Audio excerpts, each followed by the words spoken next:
In today's video, I'm going to teach you how to delete a notebook in OneNote. If you're trying to clean up your workspace in OneNote, it's important to know that in the desktop app, the option you'll usually see is to close a notebook rather than permanently delete it right from that sidebar. So in this walkthrough, I'll show you exactly how to remove the notebook from your view in a quick and simple way. First, open your page in the OneNote desktop app. Make sure you're inside the correct notebook before making any changes.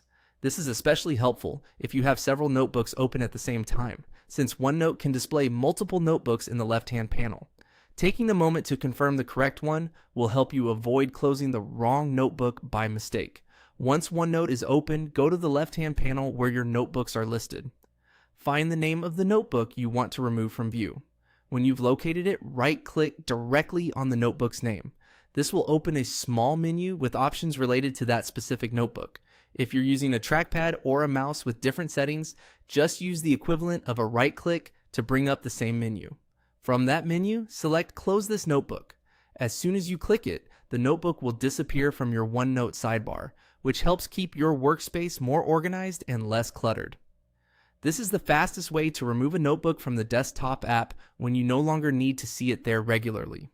One useful thing to remember is that closing a notebook in OneNote does not always mean the notebook has been permanently deleted from storage.